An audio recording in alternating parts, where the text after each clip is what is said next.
Bolcom.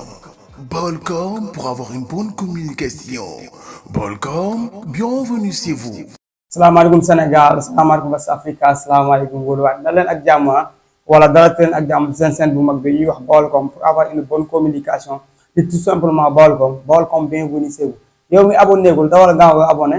bés cloche de notification bi ngir bañ benn vidéo di la raw tey nag on va parler de Ngaaka Blindé wala King Baba wala Baba Ndiaye. donc ñu gis ne mu ngi wàcc Secret 7 vol 2 loo xamante ne nii sénégalais yi melomaan yàgg nañ ko xaar bu baax a baax mais gis nañ ne moment bi Ngaaka active na ba projet bi war na génn Secret 7 war na génn yàggatul dara. Ngaaka lan la ñuy préparé amoon na bi man li ma gis moom mooy Ngaaka Blindé ba King Baba donc gis nañ changement bi nga xam ne Ngaaka Blindé bi ñu koy xam muy jël flow up di génne ay projet ba nit ñi di xam King Baba Ngaaka Blindé ak moment yi muy commencé incarné Baba Ndiaye wala King Baba donc am na différence bi mu ngante donc mu ñëwaat dañu jaay beneen reef ne fi mu nekkoon nangam sangam naaj mais dafa jógee dafa am feneen fu ñu jóg Ngaaka fan la ñu mën a jóg fu ñu jaaxal la ci pour man amul quoi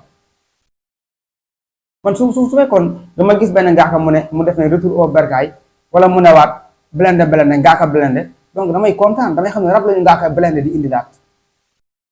hip hop bi nga xam ne moom la xamoon Ngaaka Blindé hip hop boobu la Ngaaka Blindé di indiwaat quoi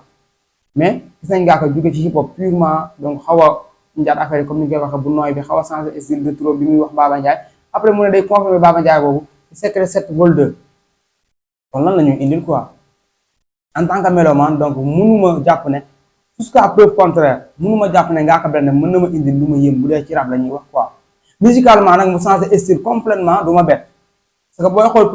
processus bi nga xam ne Ngaaka Blindé ci la nekk à tout moment mën na changer beneen style musical indi laatal ñu ko quoi bu boobaa loolu donc dañuy xam ne ci seule logique bi nga xam ne moom la ñu doon incarné ci li mu nekkoon moom la continuer moom la ñuy confirmer quoi mais man mënatuma xaar que ne Ngaaka ci comment parlant mën nañu indi lu gën a dóob li mu bàyyi woon te delluwaat si loolu quoi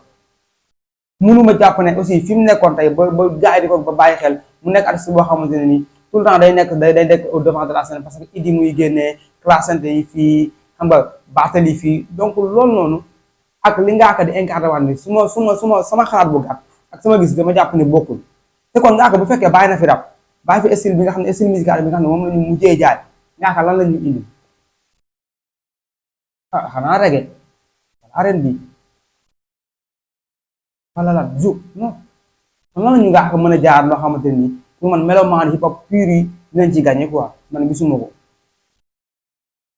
bu fekkee daf ne Baba Ndiaye muy delluwaat ci Baba Ndiaye ci Ngaaka Blindé bi ñu rap boo xamante ne ni comme ni mu ko doon defee la mu am écriture am skills am technique am lyrics yi dóob donc loolu ñu ngi koy xaar bu baax a baax ci Ngaaka mais man gëw ma ne loolu la ñu Ngaaka Blindé dara indi la comme nag yàggatul Secret 7 vol 2 bi léegi mu génn donc ñu ngi xaar ñu ngi déglu ñu ngi patienté ñu ngi wax suñu ay bët di xool ñu ngi ubbi suñu ay nopp à di déglu lan la ñu Ngaaka Blindé nar a indil quoi donc bu ko defee rek mu ngi noonu di leen jox dig daje ba beneen yoon incha allah quant à moi je vous dis bye bye Maaw Blindé Ngaaka Bolcom pour avoir une bonne communication. Bolcom, bienvenue chez vous.